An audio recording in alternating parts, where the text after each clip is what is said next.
Politics today are like the Hunger Games. You're either on one side or the other side.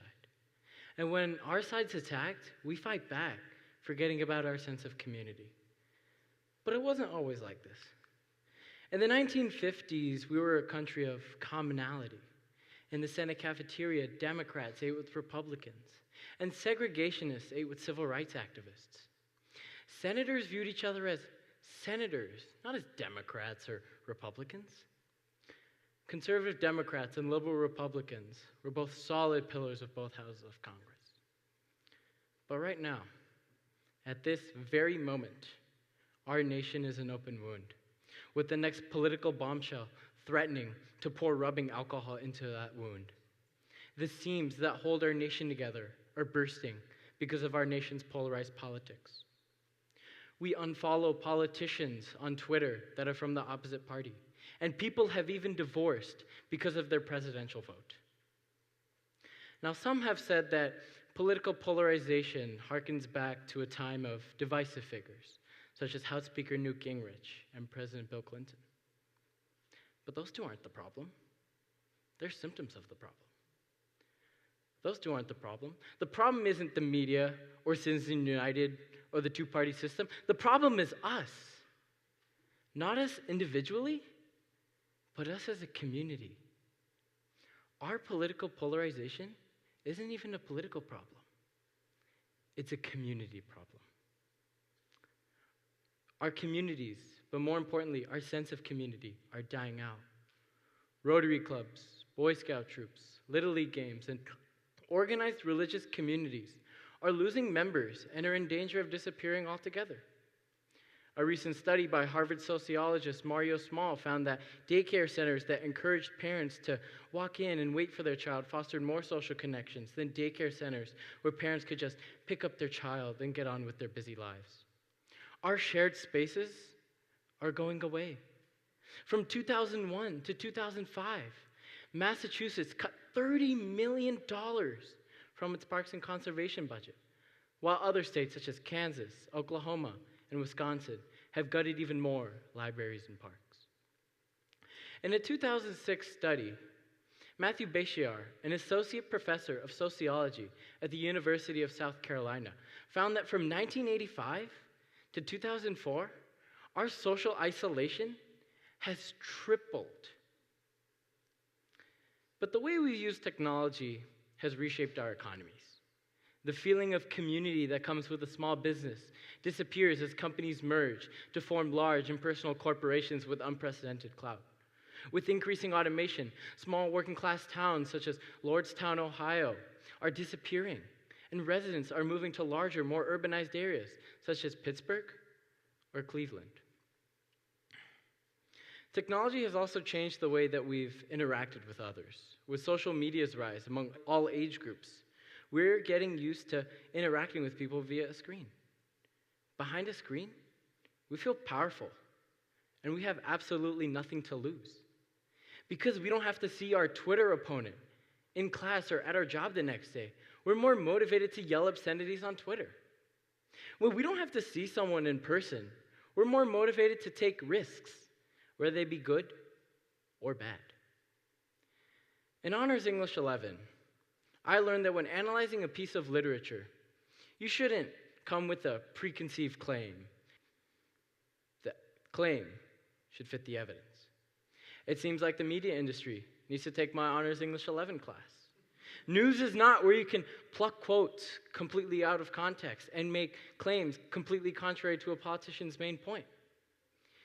Even though most major news outlets do produce quality journalism and quality reporting, what is essentially one-sided propaganda still floods the airwaves and our notification screens.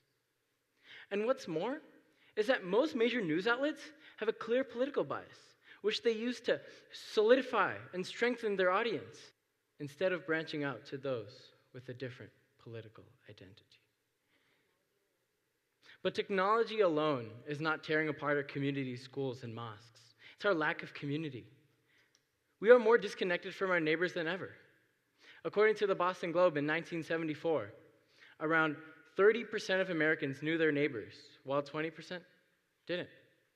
2 generations later, things have completely flipped.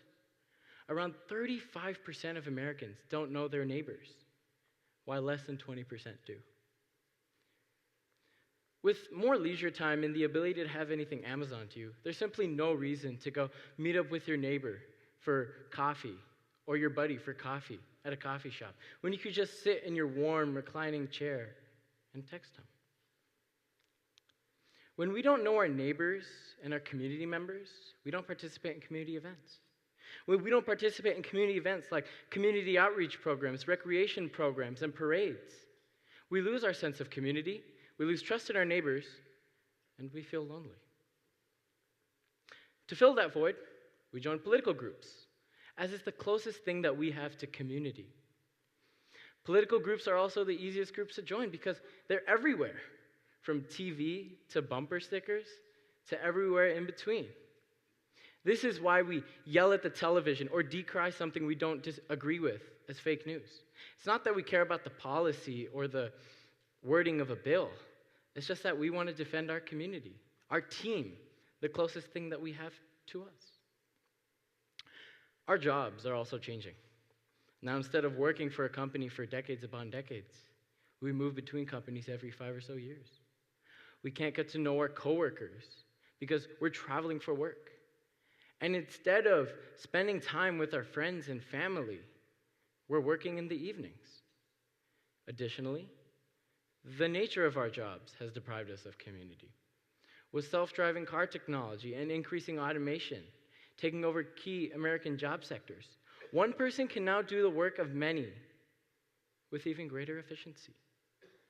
Without a sense of purpose and a sense of fulfillment in our lives, we have a void that politics will fill. Our life will be run by politics, as it seems like they sometimes are. And all of this is exacerbated by our human psychology, our need to be superior, and our need to defend something that we perceive as important. But there's good news. We are making strides towards solving our community problem. People are using technology to allow people to connect on apps like Facebook, Meetup, and Instagram to discuss different topics. Nextdoor, a popular community app, has reconnected neighbors with one another and reinstilled trust by sharing information about possible criminal activity and community issues. On Reddit and other message boards, Why Don't We fans are singing along to the new song, while Toyota Tacoma enthusiasts are discussing plans for their next car show. Cycling buffs are forming groups and are racing across the country to raise money and awareness for AIDS, cancer, and veterans issues, while community leaders are informing citizens of important city council issues that can change their lives. Whatever you love to do, there's a community for you. Pokemon Go encouraged kids and teens to go outside and ask business owners if they could capture the Pokemon residing inside their businesses. Finally, technology has allowed many parents to work from home, giving them more time to spend with their families, with their children, re-strengthening a family structure that's been weakening over the years. And us. In the 2018 midterms, even though the Senate fell upon partisan lines, and voters in many House races chose candidates that promised to try to referee Washington politics and bring about bipartisanship in the modern age. And our physical communities are undergoing a positive change as well. The reappearance of sidewalks, bike lanes, parks, and other communal spaces has allowed people to connect with each other and to break out of their bubble that is the car and interact with pedestrians, grocery store owners, firefighters, and their neighbors.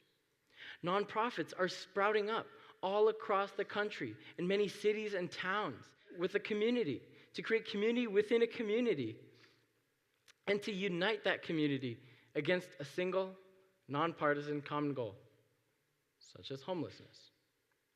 Our small towns are being economically revitalized while still maintaining that small town sense of community that brings people together.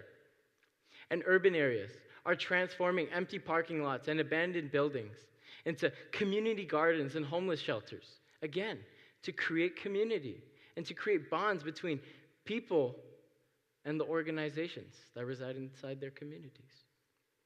So I ask you, when's the last time you invited a friend over for beers in the game? When's the last time you picked up trash off the street? When's the last time you let someone go in front of you? You let someone merge in front of you on a freeway or on a street? Regardless of your answers, continue to build your community.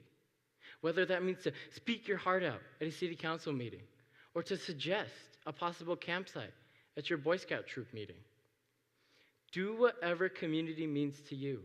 And make sure to build community in a way that reflects you, your talents, your qualities, your idiosyncrasies.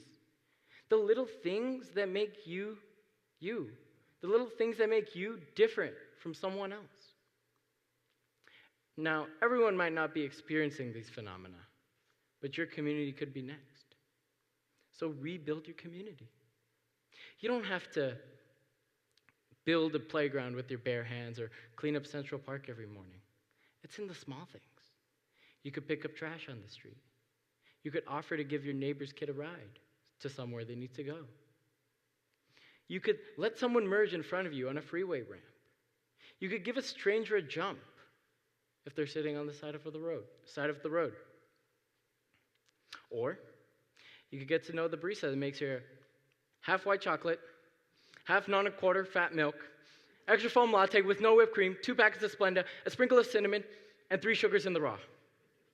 Live your life and build your community so that when politics are brought up, instead of reverting to our tribalistic senses, we revert back to our senses of community. In order to have trust in our government, in our electoral and political systems, in our Congress, and other institutions of government, we must first have trust in each other. We don't have to do a lot. It's the small things that revitalize our sense of community. We can start the healing before this talk is finished. You could go to your neighbor, ask them if they need anything. Anything at all. So let's start building that trust.